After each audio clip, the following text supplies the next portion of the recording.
ওই কি করো? ছাড়ো ছাড়ো বলছি, মেজাজ খারাপ লাগছে খুব। ছাড়ছি না, দেখ কি করি তোকে। আহ! তিনতলা বাড়িটাও পুরোটাই লাল নীল বাতিতে ঝলমল করছে। এ বাড়ির বড় মেয়ের আগামীকাল বিয়ে, আজ গায়ে হলুদ।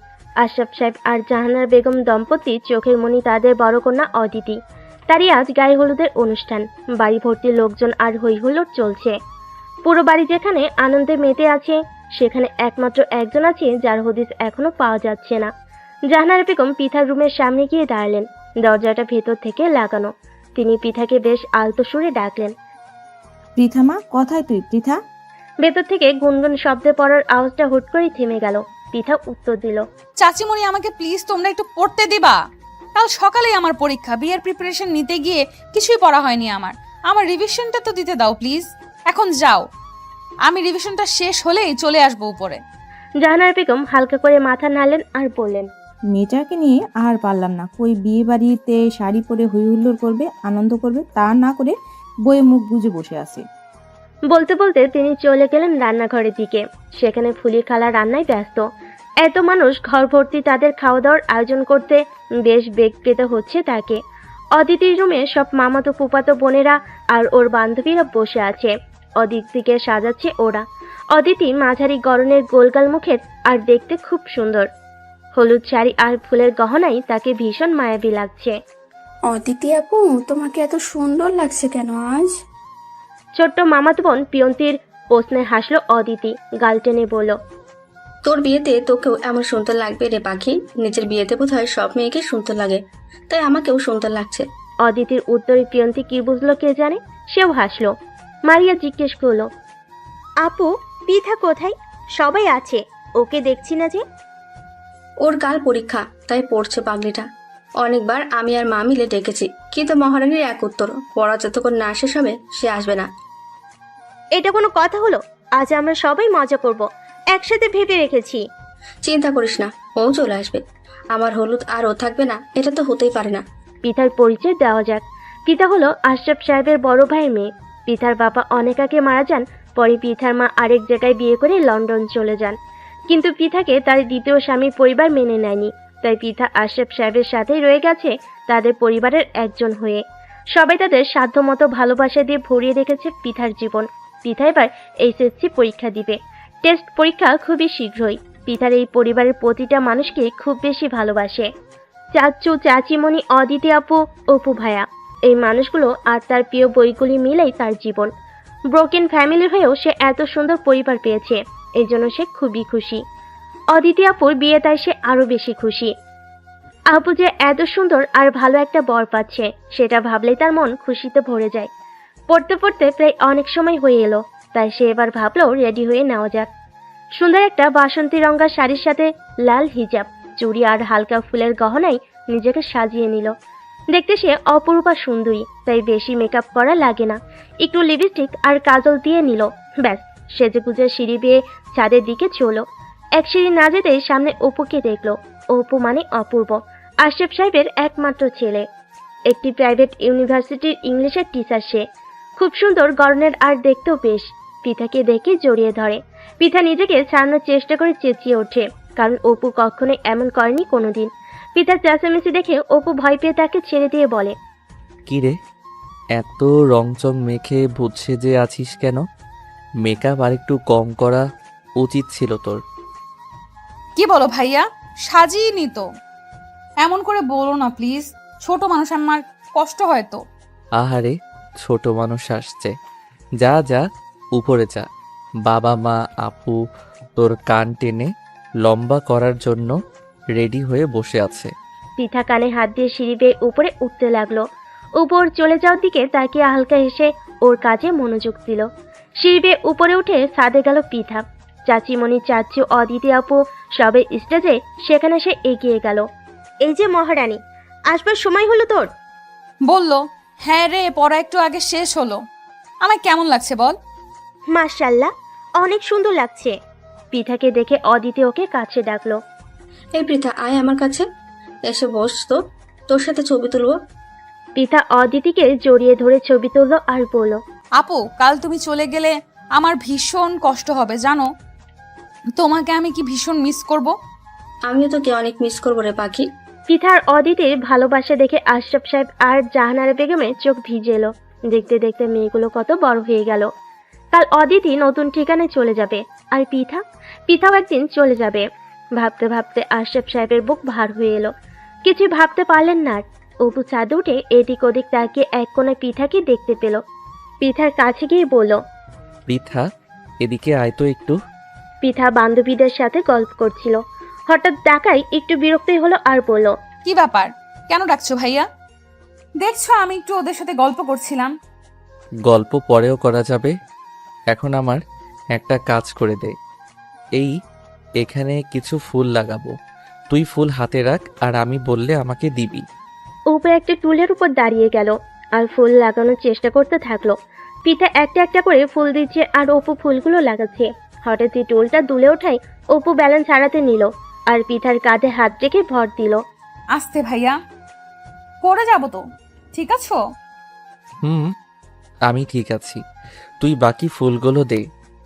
সব কাজ শেষ করে পিঠা চলে গেল একদিকে, আর অপু ওর ফ্রেন্ডের কাছে গেল ওদের কিছু লাগবে কিনা দেখতে। ওর বন্ধুরা ওকে দেখে রহস্যজনক হাসি হেসে বলল, কি দোস্ত, কি কাহিনী? একটু আগে কি হয়েছিল? মানে কি হচ্ছিল? দোস্ত, পিতা তখন তোর পাশে দাঁড়ানো ছিল, বেশ লাগছিল কিন্তু তোদের দুজনকে। বলি, ওকে নিয়ে ভাবনা চিন্তাও তো করতে পারিস একটু। কি সুন্দর আর মিষ্টি মেয়েটা। কি যে বলিস তোরা, পৃথা আমার কত ছোট জানিস? ওই পুচকিকে নিয়ে কি ভাববো আমি? রাখতো এসব, চল ওদিকে খাওয়া দাওয়ার সময় হয়ে গেছে। পিঠার খেতে গিয়ে হঠাৎ খুব ঝাল লাগলো। কাজিন আর বান্ধবীদের সাথে খেতে বসেছিল ও।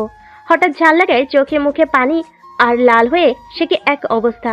অপু দূর থেকে ওর এই অবস্থা খেয়াল করে তাড়াতাড়ি কাছে এগিয়ে এসে বলল, দেখে খেতে পারিস না তুই? ঝাল পড়লো কিভাবে মুখে? পানি খা তাড়াতাড়ি, এই নে। ইচ্ছে করে মরিচ খাইনি, হঠাৎ একটা মুখে পড়লো। বুঝেছি, সাবধানে খা। পিঠার বান্ধবীরা বলল, কে রে এই ভাইয়াটা, এত সুন্দর আর হ্যান্ডসাম দেখতে বেশ কিন্তু। আমার চাচাতো ভাই অপূর্ব, মানে অপু ভাইয়া। ওর বান্ধবীরা পুলকিত নয়নে দেখতে লাগলো অপুকে। পিঠা বেশ অবাক, এত দেখার কি আছে ওনাকে। গায়ে হলুদের অনুষ্ঠান শেষ করে পিঠা অদিতিকে তার রুমে পৌঁছে নিজের রুমে চলে গেল। আগামীকাল সকালে তার পরীক্ষা। ভাবলো আরেকবার পড়াগুলো একটু রিভিশন দিয়ে দেওয়া যাক। ফ্রেশ হয়ে পড়তে বসলো। হঠাৎই ফোনে টুংটাং শব্দে পড়া অফ করে ফোন হাতে নিয়ে দেখলো হোয়াটসঅ্যাপে মেসেজ এসেছে একটা। অপু ভাইয়া পাঠিয়েছে তার আজকের একটা ছবি, পুরোটাই ক্যান্ডিড। কি একটা বিষয় সে হাসছে সেই মুহূর্তে তোলা। বাহ, ছবিটা সুন্দর। এই ছবি কখন তুললো ভাইয়া? ছবির সাথে ছোট্ট একটা মেসেজ লেখা, দেখ তো পৃথা, ভূত সেজেছিলি, তাও আমি কি সুন্দর একটা ছবি উঠালাম তোর। অপু লিখেছে। পিতা হাসলো, উঠে রান্নাঘরে গেল, এক কাপ কফি বানালো। ভাবলো এত সুন্দর ছবির বিনিময়ে এক কাপ কফি অপু ভাইয়াকে খাওয়ানো যায়। কফি বানিয়ে অপুর ঘরের দরজায় টোকা দিল 3 বার। আয় ভেতরে। দরজা ঠেলে পিতা ভিতরে ঢুকে দেখলো অপু তার ল্যাপটপ কোলে নিয়ে বসে আছে, কি যেন করছে। চশমার কাছে স্ক্রিনের প্রতিফলন দেখে বুঝলো অফিসিয়াল কোনো কাজ হয়তো। ভাইয়া, তুমি বুঝলে কিভাবে যে আমি? বুঝবো না? এত রাতে তুই পেতনি ছাড়া আর কেই বা জেগে থাকবে? সবাই টায়ার্ড হয়ে ঘুম এতক্ষণে, একমাত্র তুই পড়া নিয়ে জেগে আছিস, বুঝতে পেরেছি। নাও কফি খাও। অপু কফির কাপ হাতে নিতে নিতে বলল, ছবি তোলার পারিশ্রমিক দিচ্ছিস নাকি? হ্যাঁ দিচ্ছি তো, এত সুন্দর ছবির জন্য 1 কাপ কফি তুমি প্রাপ্য। কফি শেষ করে ঘুমিয়ে পড়ো আর রাত জেগে থেকো না। বাহ, বেশ হুকুম করা শিখে গেছিস। এত বড় হয়ে গেলি কবে? পিতা ঝলমলে হাসি হাসলো আর বলল, তোকে সারা জীবন তোমার চুল টানা খাওয়ার জন্য ছোট থাকবো, সে হচ্ছে না। অপু হাহা করে হাসলো। পিতার বেশ চমৎকার লাগলো হাসিটা। মনে মনে ভাবলো, ভাইয়া কি জানে তার হাসিটা কত সুন্দর? জানে না বোধহয়। ভাবতে ভাবতে রুমে রওনা দিল। পিতার যাওয়ার পানে একবার তাকিয়ে অপু আবার ল্যাপটপে মন দিল। ভার্সিটি কিছু পরীক্ষা আছে সামনে, তারই প্রশ্নপত্র রেডি করতে হবে তার। পিতার রুমে এসে কিছুক্ষণ পরে শুয়ে পড়ল। অপুর হাসিটা এখনো তার কানে বাজছে। এত সুন্দর হাসি হাসতে পারে একটা মানুষ, কিভাবে সম্ভব? আবার ভাবলো, ধ্যাৎ, কি ভাবছি? হাসি সুন্দর হতেই পারে একজন মানুষের, এত ভাবাভাবি কি আছে? ভাবনাটাকে ক্লান্ত দিয়ে গভীর ঘুমিয়ে তলিয়ে গেল সে। পরের দিন সকালে ব্রেকফাস্টের টেবিলে জাহানারা বেগম বললেন, অপু তুই পৃথাকে ওর কলেজে পৌঁছে দিয়ে আয় তো। ওর 1 ঘন্টার একটা পরীক্ষা আছে, শেষ হলে আবার নিয়ে আসিস। বিয়ে বাড়ি আস, আমি বা তোর বাবা যেতে পারছি না, একা ছাড়তেও পারছি না ওকে। এত বড় মেয়ে এখনো বাবা মায়ের আঁচল ধরে থাকে, কি অদ্ভুত। ঠিক আছে, নিয়ে যাব। পৃথা মনে মনে ভাবলো, খোঁজটা না দিলে এই মানুষের পেটের ভাত হজম হতো না মনে হয়। তারপর উঠে ব্যাগটা কাঁধে নিয়ে বলল। চলো। অপু একটা রিক্সা নিল, পৃথাকে বলল, ওঠ রিক্সায়, নাকি তাও পারিস না? ধরে উঠাতে হবে। হয়েছে তো, থামো, আর কত পেঁচাবে? উঠছি উঠছি। বলে রিক্সায় উঠতে গিয়েও একটু হোঁচট খেতে নিল। সাথে সাথে অপু ওর এক হাত চেপে ধরল। ঝট করে পৃথা অপুর মুখের দিকে তাকালো।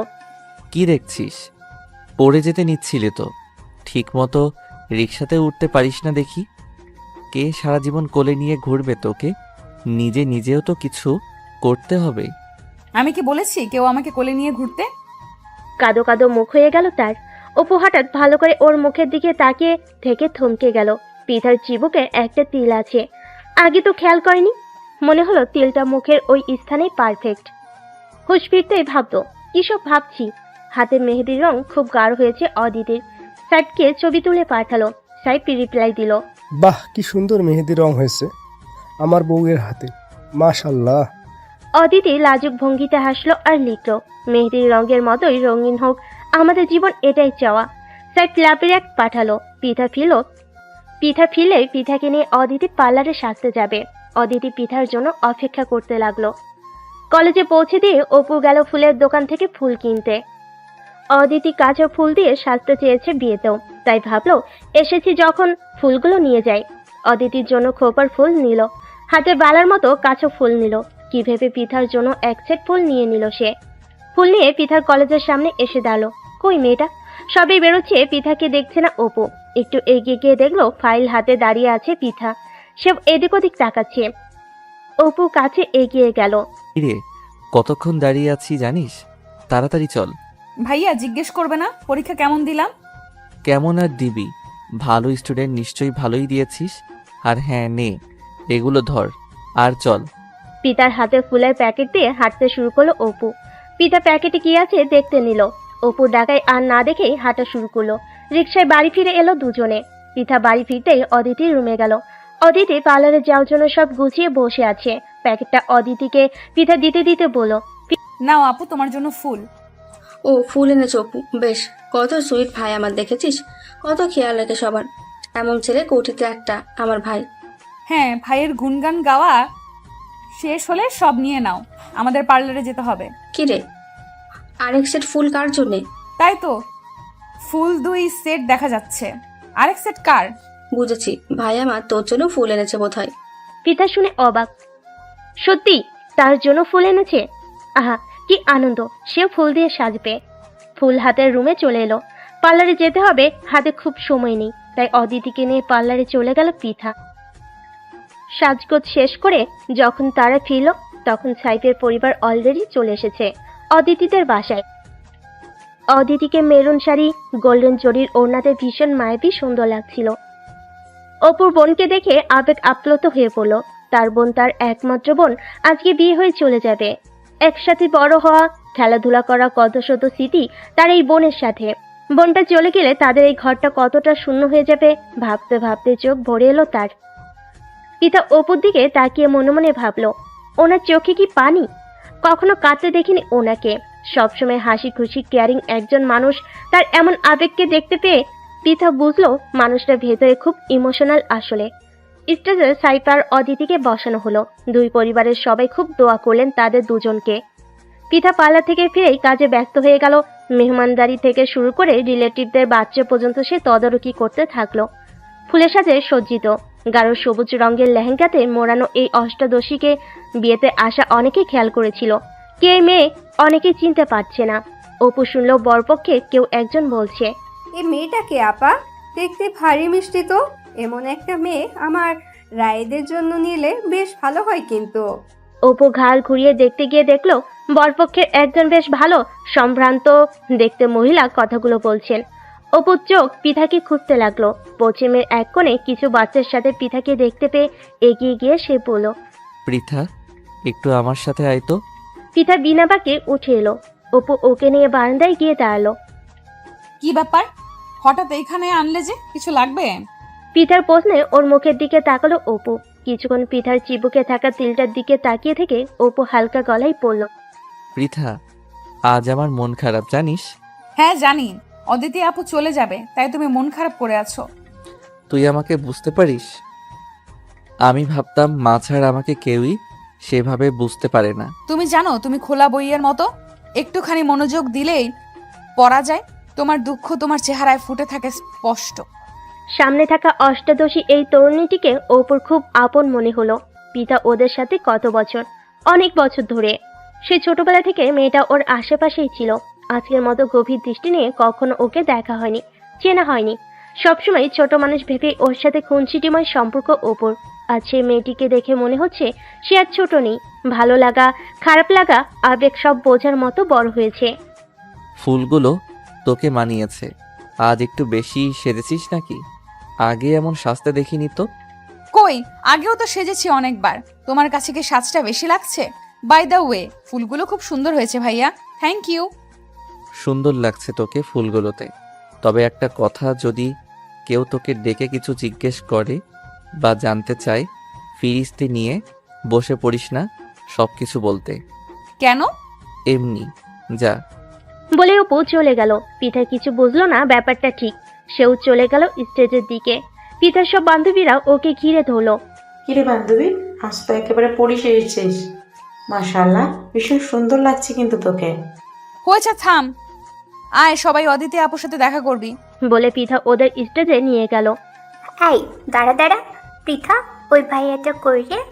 রুবার প্রশ্নে পিঠা তাকালো ওর দিকে। কেন ভাইয়া? আরে তোর সেই চাচাতো ভাই, একেবারে নায়ক নায়ক চেহারা যার। রুবার কথা শুনে মুখে বিরক্তি ভাব এনে পিঠা বলল। থাম, ভাইয়া ইউনিভার্সিটিতে পড়ায় জানিস? শুনলে তোর খবর করে ফেলবে। ওনার এসব কথাবার্তা পছন্দ না। ওনার পছন্দ না নাকি তোর পছন্দ না সেটা বল। রুবার কথাই পিঠা খুবই বিরক্ত হলো, আর কোনো উত্তর দিল না। আপা, এই মেয়েটি কে গো? জাহানার বেগমকে প্রশ্ন করলেন সাইফের মামি। জি, ও পৃথা, আমার ভাসুরের মেয়ে। মাশাআল্লাহ মাশাআল্লাহ, মেয়েটা দেখতে ভীষণ মিষ্টি। ওর বাবা মা কোথায়? ও আমাদের কাছেই মানুষ আপা, আমরাই বলতে পারেন বাবা মা।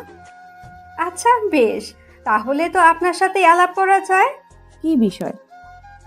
আমার একটা ছেলে রাইট, সুইজারল্যান্ডে থাকে।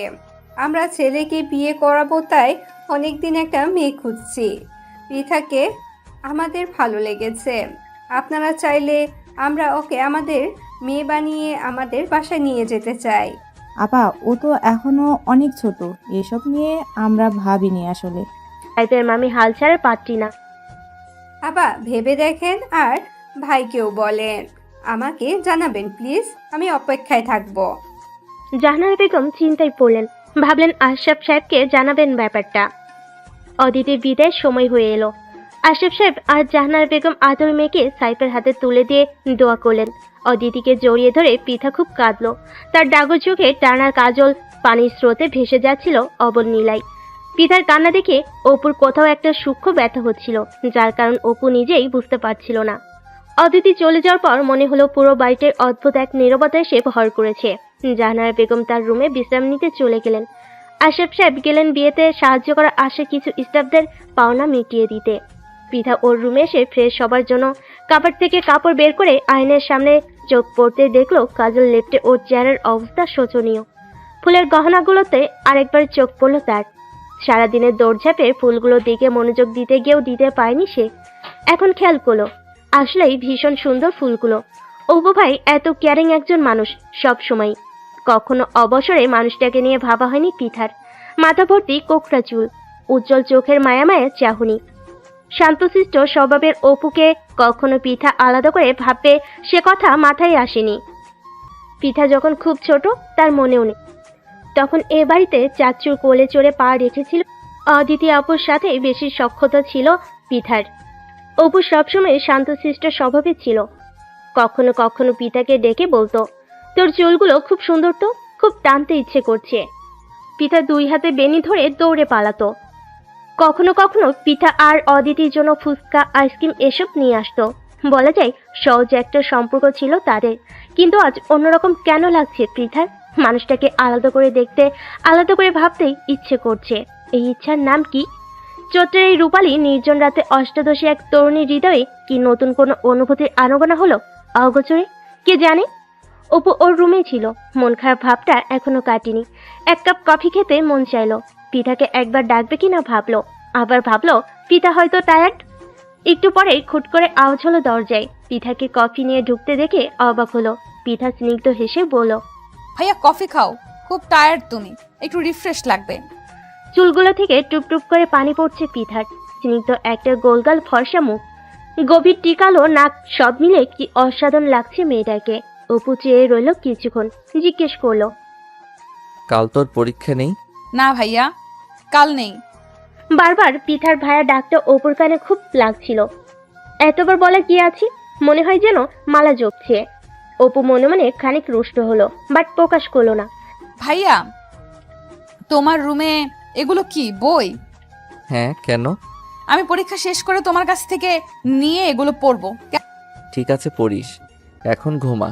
আচ্ছা, গুড নাইট। পিতা ওর রুমের দিকে উল্টো ঘুরে যেতে নিলে অপু বলল, পৃথা শোন, আজ বাইরে খুব জ্যোৎস্না, ছাদে যাবি? পিতা অবাক হলো। অপু ভাই সাধারণত ছাদে খুব একটা যায় না। সে আর অদিতি মাঝে মধ্যে যেত বলে উল্টা বকুনি দিত। আজ কি হলো হঠাৎ? ছাদে যাব, চাচিমণিকে বলে যাই। আম্মুকে বলা লাগবে না, আমি যাচ্ছি তো সাথে, আর বলার কি আছে, চল। দুজনে সিঁড়ির দিকে এগিয়ে চল। ওরা ছাদে এসে দেখলো চারপাশ চৈতালি পূর্ণিমায় ভেসে যাচ্ছে। এত সুন্দর চাঁদের আলো, চারপাশ থই থই করছে। ছাদে বসার জন্য একপাশে বেদির মতো তৈরি করা আছে, সেখানে পিঠা বসলো। অপু কার্নিশের এক পাশে গিয়ে দাঁড়ালো। থালার মতো বড় চাঁদটা ওদের মাথার উপর, ভীষণ মায়াময় এক পরিবেশ। তোর মনে আছে বৃথা, একদিন তুই আর অদিতি আপু নানু বাড়িতে পুকুরে সাঁতার কাটতে গিয়েছিলি? তুই হঠাৎ ডুবে যেতে নিয়েছিলি, পরে অদিতি আপু নিজের জীবনের পরোয়া না করেই তোকে বাঁচাতে ঝাঁপ দিয়েছিল, অথচ সে নিজেও সাঁতার জানতো না। পরে ভাগ্যক্রমে আমি সেখানে থাকায় বাকিদের ডেকে এনে সবাই মিলে তোদের উদ্ধার করি। হ্যাঁ, মনে আছে। কি ভয়াবহ সে দিনটা, আমি এখনো ভুলিনি। আমার বোনটা এমনই মায়াবী রে, আজকে আপুকে অনেক মিস করছি। বাসাটা খালি হয়ে গেল, ছোটবেলাটা খুব তাড়াতাড়ি কেটে যায়। কেন রে, কেন আমরা সেই সময়গুলোকে ধরে রাখতে পারি না? বলতে বলতে গলা ধরে এলো অপুর। পিতা উঠে গিয়ে অপুর পাশে দাঁড়ালো, কাঁধে একটা হাত রেখে বলল, শান্ত হও প্লিজ। আপুর বর খুব ভালো, সবসময় আপুকে নিয়ে এখানে আসবে, বেরিয়ে যাবে ওরা, আপুকে সবসময় দেখতে পাবে, মন খারাপ করো না। একবার চাঁদের দিকে তাকিয়ে আবার পিতার মুখের দিকে তাকালো অপু। জ্যোৎস্নায় ভেসে যাওয়া সেই রাতে অপুর মনে হলো সারা জীবন এই চমৎকার তরুণীটিকে এভাবে পাশে বসিয়ে জ্যোৎস্না দেখে কাটিয়ে দিলে মন্দ হয় না। বিয়ের আয়োজন কাটিয়ে উঠতেই পিতা ব্যস্ত হয়ে গেল পড়াশোনা নিয়ে। 3 মাস পর তার SSC পরীক্ষা। খুব মন দিয়ে পড়াশোনা করতে লাগলো সে। অপুর সাথে দেখা সাক্ষাৎও কমে গেল। মাঝে মধ্যে রাতে একটু কফি নিয়ে যাওয়া ছাড়া তেমন কথা হয় না অপুর সাথে। এদিকে অপু ভার্সিটির অফিসিয়াল কাজে ব্যস্ত হয়ে পড়ল। দেখতে দেখতে পিথার SSC পরীক্ষা শুরু হয়ে গেল। দিনরাত পরিশ্রম করে পিথা বেশ ভালো একটা পরীক্ষা দিল। খুব আশাবাদী সে ভালো রেজাল্টের জন্য। পরীক্ষা শেষ করে বাসায় এসে ফ্রেশ হয়ে চাচিমণির সাথে বেশ কিছুক্ষণ গল্প করলো সে।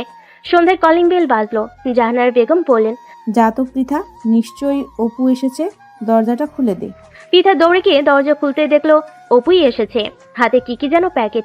সেগুলো দেখে পিতা দরজা জুড়েই দাঁড়িয়ে রইল।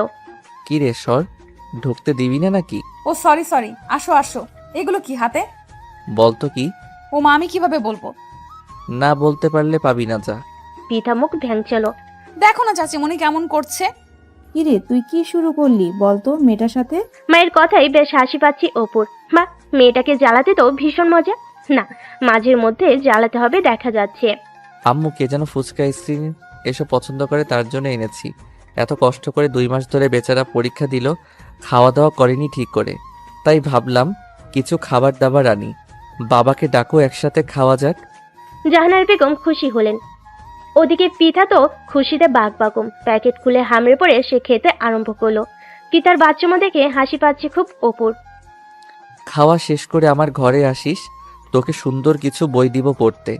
আচ্ছা চাচিমণি, অদিতি আপুরা বলেছিল আসবে, কবে আসবে বলেছে কিছু? পৃথা, হ্যাঁ রে, অদিতিরা হয়তো আগামী শুক্রবারে আসবে। ও আচ্ছা। অদিতির কথা উঠতেই জাহানার বেগমের মনে পড়লো সাইফের মামির বলা সেই কথাগুলো। মহিলা ভীষণ নাছোড়বান্দা। বিয়ের পর 3 মাস কেটে গেছে, এর মধ্যে কয়েকবার খোঁজ নিয়েছেন অপুর বাবা কিছু জানালেন কিনা পৃথার বিয়ের ব্যাপারে। বারবারই এড়িয়ে গেছেন উনি। মনে সুপ্ত মণিকঠায় তার একটা বাসনা যে অনেকদিন ধরেই বসবাস করছে। পৃথাকে তিনি কোনো মতেই দূরে পাঠাতে চান না। তার অপুর জন্য পৃথার চেয়ে উপযুক্ত কেউ হতে পারে না বলে তার বিশ্বাস। কখনো একথা কাউকে তিনি শেয়ার করেননি, এমনকি অপুর বাবাকেও না। কিন্তু এখন মনে হচ্ছে সে দিনটা এসে পড়েছে। তিনি তার বাসনাকে এবার বাস্তবে রূপ দিতে চান। না, অপুর বাবার সাথে আলোচনা করতেই হবে এবার। পৃথা বই আনতে অপুর রুমে গিয়ে টোকা দিল। ভেতরে আয়। কি করছিলে? আর্নেস্ট হেমিংওয়ের old man and the sea পড়ছিলাম। বাবা কি কাঠখোট্টা নাম, এত কঠিন বই পড়ো কিভাবে তুমি? আরে বলিস কি, দারুণ, বইটা পড়লে বুঝবি। বাদ দাও, এই বইটা তো শেষ, আরেকটা দাও ভাইয়া। বাহ, পড়ে ফেলেছিস? আচ্ছা তাহলে এবার হুমায়ুন আহমেদের অপেক্ষাটা পড়, দারুণ। সেলফ থেকে একটা বই বের করে এনে পৃথা অপুর খাটে বসেই বইটা পড়তে লাগলো। অপু বসলো তার ল্যাপটপ নিয়ে। ল্যাপটপে কাজ করার ফাঁকে পৃথাকে আর চোখে দেখতে লাগলো। হাত পা গুটিয়ে কেমন আদুরে ভঙ্গিতে বই পড়ছে মেয়েটা। এর সবকিছুই এত আদুরে কেন? অপুর হঠাৎ ইচ্ছে হলো পৃথার গাল দুটো টিপে দিতে। এটা ভেবে মনে মনেই হাসছিল অপু। বই পড়তে পড়তে সেখানেই ঘুমিয়ে গেল পৃথা। অপু অনেক ডাকলো, কিন্তু পৃথাকে আর জাগানো গেল না। অপু ভাবলো থাক ঘুমাক, আমি বরং গেস্ট রুমেই ঘুমাবো আজ। পৃথার গায়ে পাতলা একটা কমফোর্টার দিয়ে ওর ঘুমন্ত মুখের দিকে একবার তাকালো সে। কপালে ঠোঁট ছুঁয়ে দেবার তীব্র বাসনাটা অতি কষ্টে নিবারণ করলো সে। না, তার কোনো অধিকার নেই। অধিকার ব্যতীত স্পর্শ করার মতো দুষ্টু মন কখনোই তার নেই। লাইট নিভিয়ে চলে এলো সে গেস্ট রুমে। পরে শুক্রবার অদিতি এলো বেড়াতে। অপু, পৃথা, অদিতি, সাইফ সবাই মিলে বেশ দারুণ একটা সময় কাটালো ওরা। অদিতি হঠাৎ তার মাকে বলল, আম্মু ভুলে তো গিয়েছিলাম, সাইফের মামি কি তোমার সাথে কিছু বলেছিল? হ্যাঁ বলেছিল, পরে তোর সাথে এ ব্যাপারে কথা বলবো। পৃথা অদিতির মুখের দিকে তাকিয়ে রইল। কি ব্যাপারে কথা হচ্ছে ঠিক বুঝতে পারল না। জাহানারা বেগম সপ্তপর্ণে এড়িয়ে গেলেন ব্যাপারটা। পৃথার এসএসসি রেজাল্ট দিয়ে দিল। গোল্ডেন জিপিএ 5 পেয়ে দারুণ রেজাল্ট করলো সে। চাচিমণি আর চাচু প্রাণ ভরে দোয়া করলেন পৃথা। অদিতি চলে এলো পৃথাকে কনগ্রাচুলেশন জানাতে। অপু ফোন করে জানালো সবাই রেডি হয়ে থাকতে, সবাইকে নিয়ে আজ বাইরে খেতে যাবে। সুন্দর একটা বেগুনি রঙের 3 পিস পরে চোখে কাজল এঁকে হালকা লিপস্টিক দিয়ে তৈরি হয়ে নিল পৃথা। সাথে ম্যাচিং হিজাবও পরে নিল। গত ঈদে চাচু ওকে জামাটা গিফট করেছিল, খুব প্রিয় জামাটা ওর। আজকে এই খুশি দিনে এই জামাটাই ওর পরতে মন চাইলো। অপু কল দিল সবাইকে নিচে নামতে। আজ গাড়িতে করে রেস্টুরেন্টে যাবে ওরা। সবাই একে একে নামতে শুরু করলো। পৃথা এলো সবার শেষে। বেগুনি রঙা অষ্টদশীকে দেখে কিছুক্ষণের জন্য বাকরুদ্ধ হয়ে গেল অপু। সাক্ষাৎ পরি নেমে এসেছে যেন ঢাকা শহরের এই ছোট্ট গলিটায়। হৃৎপিণ্ডের একটানা ধুকপোকানের শব্দে কেবল শুনতে পাচ্ছিল সে, বাকি সবই যেন নিশ্চুপ, নিস্তব্ধ। কেমন লাগছে আমাকে বলো তো? মায়ের শব্দটা অপুর কানে আসতে পড়তে ভীষণ তেজে উঠল। ব্যাহে এমন ছোটবেলায় যদি জানতাম বড় বেলায় এসে এই মেয়েটার কাছেই এসে মন হারাতে হবে, তাহলে এই ভাইয়ের শব্দ তো বহু আগে নিষেধাজ্ঞা জারি করে দিতাম। কপাল চাপড়াতে ইচ্ছে করলো অপুর। কেমন আর লাগছে? প্রতিদিন যেমন লাগে তেমনই। কথা না বাড়িয়ে গাড়িতে ওঠ। পৃথার মন খারাপ হলো। ভেবেছিল একটু প্রশংসা পাবে, কিন্তু ভুলে গিয়েছিল ও তো জন্মের নিরামিষ। পিছনে সব সিট বুকড। তুই সামনে বসে পড় পৃথা, আমরা পেছনে আছি। উপায়ন্তর না পেয়ে অগত্যার সামনেই বসলো পৃথা। গাড়ির ড্রাইভিং সিটে এসে বসলো অপু। গাড়ি চলতে শুরু করলো। আজকের খুশির দিনটাই সবকিছু যেন অন্যরকম রঙিন লাগছে পৃথার কাছে। বাড়ির সৌন্দর্য কিছুক্ষণ উপভোগ করে পৃথা অপুর দিকে একটু মনোযোগ দিল। আকাশি রঙের ফর্মাল শার্টে হালকা খোঁচা খোঁচা দাড়িতে বেশ লাগছে তাকে। আর চোখে তাকানোটা অপু খেয়াল করলো না। স্টারিং এ হাত রেখে জিজ্ঞেস করলো, নতুন দেখছিস নাকি? মানে কোথায় যাচ্ছি আমরা? একটা ভালো রেস্টুরেন্ট হয়েছে নতুন, ভাবলাম সবাই মিলে যাই। অদিতি আপুকে নিয়েও সেভাবে বের হওয়া হয় না আমার কাজের চাপে। আর যেহেতু আজ একটা খুশির দিন, তাই সবাই মিলে একটু মজা করে আসি, কি বলিস? হ্যাঁ, খুব মজা হবে। পৃথার খুশি দেখে অপুর মনে হলো এই একটা মানুষকে হাসতে দেখে হয়তো তার জন্ম। আজকাল পৃথা হাসলে ওর চারপাশটা কেমন যেন আপনা আপনি রঙিন হয়ে যাচ্ছে। অপু ডাকলো, পৃথা, বলো। তুই সবসময় কাজল পরে থাকিস, কাজলে তোর চোখে অদ্ভুত মায়া লেগে থাকে। পৃথা চোখ বড় করে তাকিয়ে রইল। কান দিয়ে ধোয়া বেরোচ্ছে, গালগুলোতে লাল আভা এসে একটু একটু করে ছড়িয়ে পড়ছে। এই মানুষটা তার এইমাত্র প্রশংসা করলো, এই নিরামিষটা তার প্রশংসা করবে ভাবেনি। আজ সবকিছু এত সুন্দর কেন? সবে মিলে রেস্টুরেন্টে এসে পৌঁছালো। পিঠার সব ফেভারিট খাবার অর্ডার করলো অপু। জাহানার বেগম মনে মনে বেশ খুশি হলেন ছেলে পিঠার প্রতি এত কেয়ার দেখে। অদিতি ফোন কেটে পিঠাকে বলল, কি রে পিচ্ছি, আমার ভাই আজকাল তোর দেখি খুব খেয়াল রাখেছে, রহস্যটা কি? হ্যাঁ আপু, কি সব বলছো? সে তো সবসময় তোমাদের সবার খেয়াল রাখে। তা তো রাখে, কিন্তু আজকাল কেন যেন মনে হচ্ছে একজনের উপর একটু বেশিই রাখছে। থুর আপু, কি সব বলো? খাও তো প্লিজ। পিঠা লজ্জে লাল নীল হয়ে গেল। ফেরার সময় সন্ধ্যা হয়ে গেল। গাড়ির মধ্যেই পিঠা ঘুমিয়ে পড়ল। গাড়ি চালাতে চালাতে বারবার পিঠার ঘুমন্ত মুখটার দিকে তাকিয়ে অপু ভাবলো, সেই ছোট্টবেলায় ওর বাবা মা ছোট্ট এই পরিটিকে ফেলে চলে গেল। তারপর ওদের কাছে পিঠার আশা, বড় হওয়া সমস্ত কিছু ফ্ল্যাশব্যাকের মতো অপুর চোখের সামনে ভাসতে লাগলো। মা বাবাহীন এই মেয়েটির প্রতি রাজ্যে মায়ে এসে ভর করলো যেন। কখনো মুখ ফুটে কিছু চায়নি ওদের কাছে। সাধারণের মধ্যে অসাধারণ এই মেয়েটা তো অনেক কিছু প্রাপ্য ছিল। হয়তো মনের মধ্যে চাপা কষ্ট রেখেই পিতা বড় হয়ে গিয়েছে। কখনো বুঝতে দেয়নি ওর মনের কথাগুলো। অপুর আজ খুব জানতে ইচ্ছে করছে পিতার সব স্বপ্নগুলোর কথা, সব চা পাওয়ার কথা, যা সে কখনো জানতে চায়নি। চাইবে বা কিভাবে? কয়েকদিন আগেও এই মেয়েটিকে নিতান্তই ছোট মানুষ হিসাবে জানতো, কিন্তু সাইফের মামির বলা কথাগুলো শোনার পর কে যেন তার ভেতরটা নাড়া দিয়ে গেল। এক মুহূর্তের জন্য মনে হলো পিঠা কি বুঝি ওরা নিয়ে যাবে। অপুর জীবনে দ্বিতীয় কোনো নারীর আগমন কখনো ঘটেনি। স্কুল কলেজ ইউনিভার্সিটি লাইফে কখনো কোনো মেয়েবন্ধু হয়নি। সে তার ক্যারিয়ার, তার পড়াশোনা নিয়ে যথেষ্ট সিরিয়াস ছিল। তার 26 বছরের জীবনে কোনো নারী তার ভেতরটাকে কখনো ছুঁয়ে দিতে পারেনি। মা, বোন আর পিঠা, এই 3 নারী সবসময় ছিল তার জীবনে। সৃষ্টিকর্তা কি তবে চেয়েছেন পিঠাই ওর জীবনে প্রথম আর শেষ নারী হিসেবে থেকে যাক? ও কি অপুর মতো করে অপুকে ভাববে কখনো? এমন হাজারো প্রশ্ন অপুর মনে ঘুরপাক খেতে লাগলো। চৈত্রের সেই রাতে অপুর শুধুই মনে হলো এক জীবন তো দেখতে দেখতে কেটে যাবে। সে জীবনে কেবল পিঠাই আসুক। তার অন্তরটাকে ছুঁয়ে দেওয়ার ক্ষমতা একমাত্র এই অষ্টাদশীর কাছেই আছে। সে রাতে অপুর ঘুম হলো না। কাকে বলবে আর অনুভূতির কথা? পিঠাকে? ও কি বুঝবে? নাকি মাকে বলবে? মাকে কি বলবে? মা, তোমার ছেলে মন হারিয়ে বসেছে, তাও ছোট্ট একটা মানুষের কাছে, যাকে তুমি চেনো, যাকে তুমিও অনেক ভালোবাসো। মাকে কি বলবে সে? মা, আমাকে পিঠাকে এনে দাও। আর কিছু চায় না। শত শত শিক্ষার্থীকে শিক্ষার আলো এনে দেওয়া অপু আজ অন্ধকারে হাঁটতে মরছে। তার সব আলো সেই অষ্টাদশীর কাছে। সেই অষ্টাদশী ছাড়া যে সবই অন্ধকার, জীবনটাই অন্ধকার। আশরাফ সাহেব ব্রেকফাস্ট টেবিলে সবাইকে নিয়ে খেতে বসেছেন। পিঠার দিকে চেয়ে বলেন, আম্মু, তোমার তো এখন ভার্সিটিতে ভর্তি হতে হবে। খুব মন দিয়ে পড়াশোনা করো মা।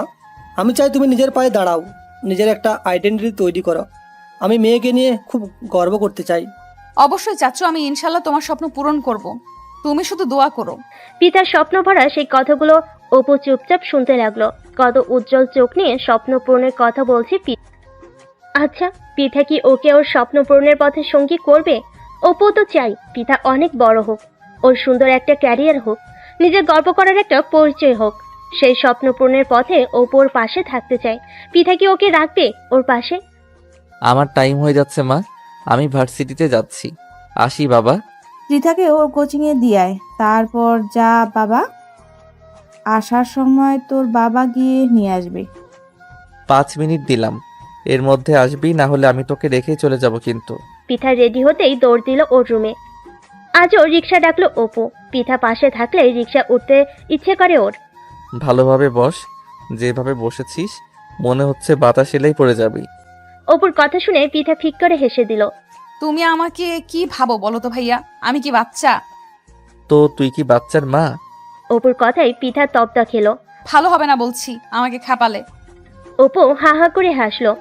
পিঠা আবারও সেই হাসিতে মুগ্ধ হয়ে গেল। এত সুন্দর করে হাসতে হবে কেন? তাকে কোচিংয়ে নামিয়ে দিয়ে অপু চলে গেল ওর ভার্সিটিতে। যাওয়ার সময় বলে গেল, বাবা এলে তবেই যাবি, একা যাওয়ার চিন্তাও করবি না কিন্তু। পিঠা মাথা নাড়ল। সেদিন সন্ধ্যায় জাহানারা বেগম আশরাফ সাহেবকে বলেন, আপনাকে অনেক দিন ধরে একটা কথা বলবো ভাবছিলাম। কি বলবে বলো। আচ্ছা, পৃথাকে আমরা আমাদের কাছেই রেখে দিলে কেমন হয়? বুঝলাম না ঠিক, কি বলতে চাচ্ছ? আমার অপুর বউ করে পৃথাকে আমরা রেখে দিলে কেমন হয়? পৃথাকে আমি দূরে পাঠানোর কথা ভাবতেও পারি না। অপুর জন্য আমি পৃথার চেয়ে উপযুক্ত কাউকে পাবো না। আপনি কি বলেন? জাহানারা, তুমি ঠিকই বলেছ। আসলে আমিও ভাবছিলাম অদিতির বিয়ের সময় অদিতির মতো পৃথাও আমাদের ছেড়ে চলে গেলে আমরা কীভাবে থাকবো। অদিতি তো কদিন পর পর আসে আমাদের কাছে, পৃথাকে নতুন ঠিকানা দিলেও তো আসতেও পারবে না। ওকে না দেখে আমরা কীভাবে থাকবো?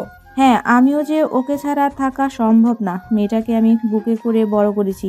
ও আমার চেয়ে আর কার কাছে বেশি নিরাপদ বলেন? ঠিক আছে, আমি মায়ের সাথে কথা বলবো। তুমি অপু আর পৃথার মতামত নিও। শরীফ মারা যাওয়ার পর পৃথাকে মাই আমাদের হাতে তুলে দিয়েছিলেন। সবাই মিলে গ্রামে গিয়ে মায়ের সাথে দেখাও করে আসবো, আর বিয়ের ব্যাপারেও আলোচনা করা যাবে সেখানে। জাহানারা বেগম রাজি হলেন। অপু বাসাতেই ছিল। জাহানারা বেগম অপুর কাছে গেলেন। হঠাৎ রুমে মাকে দেখে অপু বলল, আসো মা, বসো। কি রে, কি করছিলি? তোর সাথে একটু কথা বলার ছিল। এই তো অফিসিয়াল কাজকর্ম, জরুরি কিছু না, বসো তুমি। কি বলবে বলো। বাবা, আদিতির বিয়ে হয়ে গেল। আমার আর তোর বাবার ইচ্ছে এবার তোর বিয়ে দিয়ে বউ আনবো। তুই কি বলিস? মায়ের কথা শুনে অপু মনে মনে বিষম খেল। কিভাবে মাকে বলবে পিঠার কথা? মা কি ভাববে? নিজেরই কাজিন বোন, তাকে বিয়ের কথা বলে মা কিভাবে রিয়াক্ট করবে ভাবতে থাকলো। অপুকে চুপচাপ দেখে জাহানারা বেগম বললেন, বাবা, তুই যদি আমার কথাটা রাখিস, আমি আর তোর বাবা খুব খুশি হব। আমাদের পৃথাকে খুব পছন্দ বাবা। তোর বউ হিসাবে আমরা ওকেই চাই। তুই রাজি হয়ে যা প্লিজ। মায়ের কথা অপুর কান পর্যন্ত পৌঁছালো ঠিক, কিন্তু ঠিক বিশ্বাস হলো না। মা কি আসলে পিঠার কথা বলছে? এ কি সত্যি? অপু জিজ্ঞেস করলো, কার কথা বললে মা? কেন, পৃথাকে কি তোর পছন্দ না বাবা? ওর মতো লক্ষ্মী মেয়ে খুব কম হয়, তুই জানিস না? তুই তো ছোট থেকেই ওকে দেখছিস। কবে বড় হয়ে গেল টেরই পেলাম না আমরা। এমন লক্ষ্মী একটা মেয়েকে তুই বউ করতে চাস না? অপু বাকরুদ্ধ হয়ে গেল। সবকিছু স্বপ্ন লাগছে ওর কাছে। তোর বাবা আর আমি তোদের মতামত নিয়ে তবেই বিয়ের কথা আগাবো। তাই তোর মনে যাই আছে আমাকে বল বাবা। অপু নিজের উচ্ছ্বাসটা ধরে রেখে বলল, মা, সবসময় আমি তোমার আর বাবার কথা শুনেছি, আজও ব্যতিক্রম হবে না। তোমাদের সিদ্ধান্তই আমার সিদ্ধান্ত। কিন্তু মা, আমার একটা কথা বলার ছিল। জাহানারা বেগম খুশি হলেন ছেলের কথা শুনে। বলেন, বল বাবা, কি বলবি? মা, পৃথার জীবনটা আর 10টা জীবনের মতো না। ও আর 10টা মেয়ের মতো না। ও কখনো প্রকাশ করে না, কিন্তু ওর নিজস্ব কিছু চাওয়া পাওয়া আছে।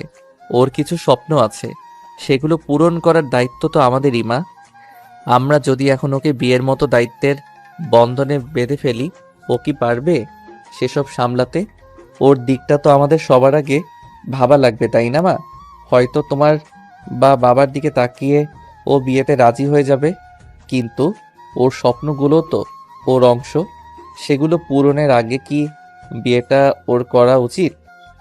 জাহানারা বেগম ভাবনায় পড়লেন। অপু তো ঠিকই বলেছে, পিঠা তো আর 10টা মেয়ের মতো না। ওর জন্য ওর পড়াশোনা, ওর স্বপ্নগুলো অনেক দামি। তাই তো নিজেকে এমন ভাবে গড়ে তুলেছে ও। কখনোই নিজের লক্ষ্য থেকে বিন্দুমাত্র সরে যায়নি। তাহলে কি ওকে এখনই বিয়ের মতো গুরু দায়িত্ব দিয়ে দেওয়া ঠিক হবে? ছেলের দিকে তাকিয়ে বলেন, ঠিক বলছিস বাবা, আমরা কেবল আমাদেরটাই দেখছি, ওর দিকটা ভাবিনি। ঠিক আছে, পৃথার মতামত জেনে আমি আর তোর বাবা এমন সিদ্ধান্তই নেব যাতে বিয়ে হলে ওর লক্ষ্য পূরণে কোনো ক্ষতি না হয়। তুই চিন্তা করিস না, আমরা সব সময় তোদের পাশে আছি। মায়ের কথা শুনে মনে মনে খুব আশ্বস্ত হলো অপু। এমন বাবা মা খুব ভাগ্য করে পেয়েছে আসলে। পিঠা কি মতামত দেয় সেটা ভাবনায় এলো অপুর। রাজি হবে সে, নাকি সারাজীবন ফার্স্ট হয়ে আসা ছেলেটা প্রথমবারের মতো ফেল হয়ে যাবে নিজের পছন্দের মেয়েটার কাছে? পিঠা পড়ছিল। বাইরে থেকে পড়ার আওয়াজ পাচ্ছিলেন জাহানারা বেগম। দরজা ঠেলে ভিতরে ঢুকে বললেন, কি রে মা, পড়া শেষ হয়নি? না চাচিমণি, এখনো অনেক বাকি। তুমি দাঁড়িয়ে কেন? বসো, তোমার কোলে মাথা রেখে একটু শুই, খুব মাথাটা ব্যথা করছে। বলেই পিঠা জাহানারার কোলে শুয়ে পড়ল।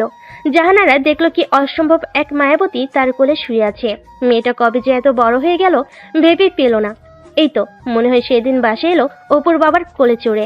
তারপর দিন মাস বছর পেরিয়ে আজ কত বড় হয়ে গেল দেখতে দেখতে। জাহানার পিতার মাথায় বিলি কেটে দিতে দিতে বললেন, পৃথা মা, তোকে একটা কথা বলার ছিল। বলো চাচিমণি, কি বলতে চাও?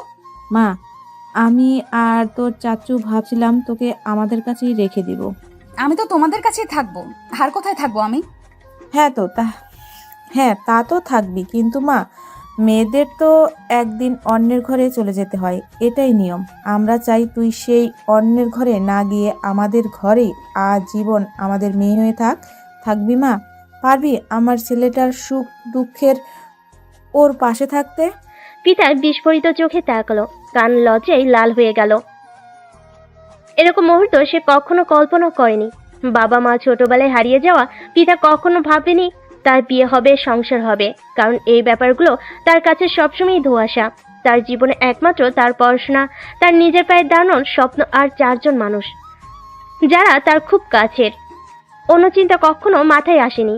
পিতা মাথা নিচু করে রইল। কি বলবে সে? অপু ভাইকে সে সবসময় বড় হিসাবে শ্রদ্ধা করেছে, ভালোবেসেছে, কিন্তু জীবনসঙ্গী হিসেবে ভাবা হয়নি। মানুষটা সে প্রাণখোলা হাসিটা চোখে ভাসলো। কি সুন্দর হাসে মানুষটা। বুকটা ধুকধুক করে উঠল। কি রে, কি ভাবছিস? আমার ছেলেকে পছন্দ না তোর? না হলে বল, মনে যা আসে আমাকে নির্দ্বিধায় বলে দে। চাচিমণি, তোমরাই আমার সবকিছু। জ্ঞান হওয়ার পর আমি তোমাদের ভালোবাসা পেয়ে বড় হয়েছি। তোমাদের কোনো কথা আমি রাখবো না এমন হতে পারে কখনো, কিন্তু চাচিমণি, আমার অনেক দিনের স্বপ্ন আমি পড়াশোনা করে নিজের একটা পরিচয় তৈরি করব।